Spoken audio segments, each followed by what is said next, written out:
السلام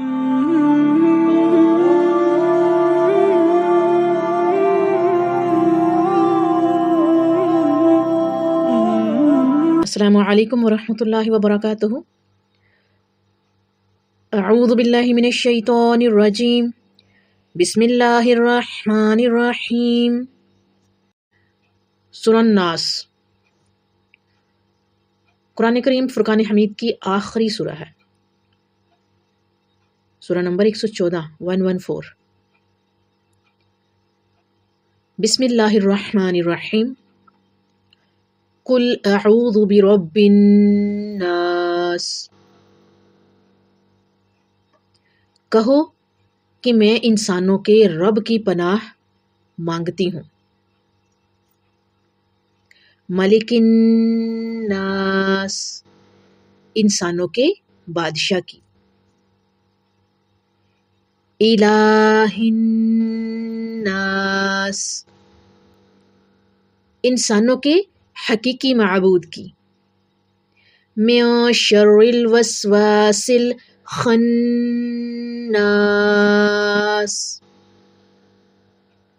وسوسہ ڈالنے والے کے شر سے جو چھپ کر وسوسہ ڈالتا ہے۔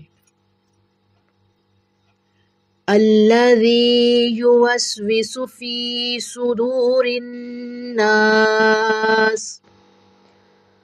جو لوگوں کے دلوں میں وسوسے ڈالتا ہے۔ من الجنۃ والناس، وہ جنوں سے ہے یا انسانوں سے۔ اللہ تعالیٰ نے سورۃ الفلق میں اپنا تعارف رب الفلق کے نام سے کروایا ہے، جس کا معنی ہے کہ مخلوق کو پھاڑنے کے عمل سے عدم سے وجود میں لانے والا ہے۔ سورۃ الناس میں یہ بتلایا ہے کہ وہی انسانوں کا رب، حقیقی بادشاہ اور معبود برحق ہے، اس لیے اس کی مخلوق بالخصوص جنوں اور انسانوں کی شر سے بچنے کے لیے اس کی پناہ طلب کرنی چاہیے۔ سورۃ الناس کو یہ اعزاز حاصل ہے کہ اللہ تعالیٰ نے اس پر اپنی عظیم اور بابرکت کتاب کا اختتام فرمایا ہے، گویا کہ یہ قرآن مجید کی آخری صورت ہے۔ سورۃ فاتحہ کا آغاز رب العالمین کے الفاظ سے ہوا ہے اور قرآن کریم فرقان حمید کا اختتام من الجنۃ والناس پر ہوا ہے۔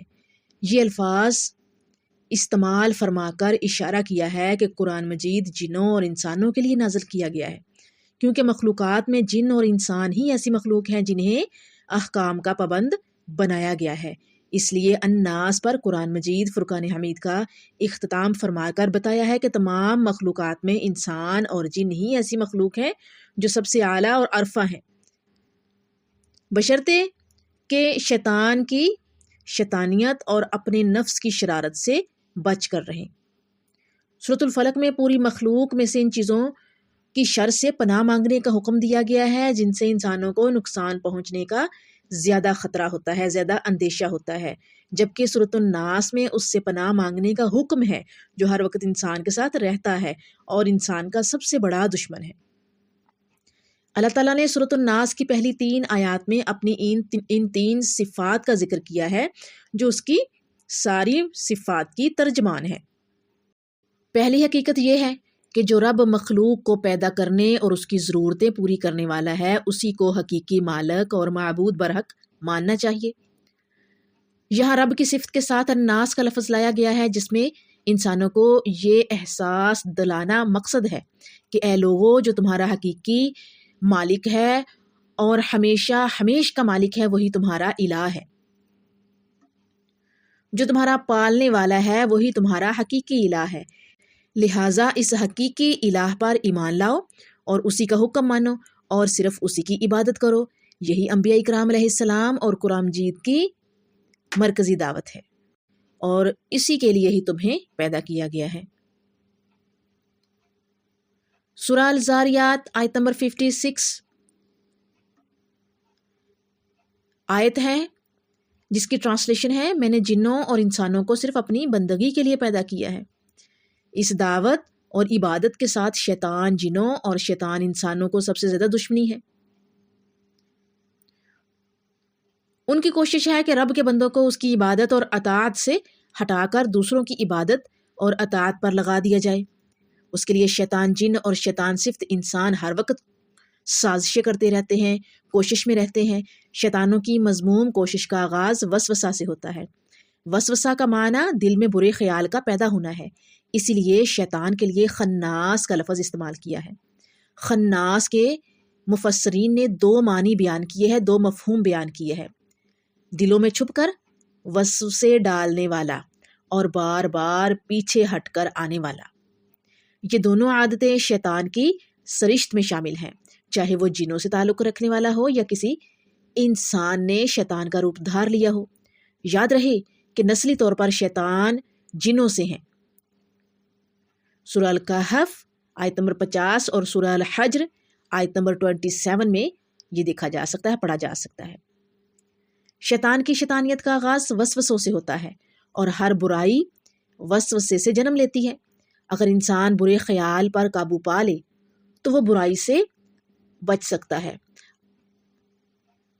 اگر برے خیال کو دل میں پنپنے کا موقع دے، پھلنے پھولنے کا موقع دے، تو بالآخر انسان اس برائی میں مبتلا ہو جاتا ہے۔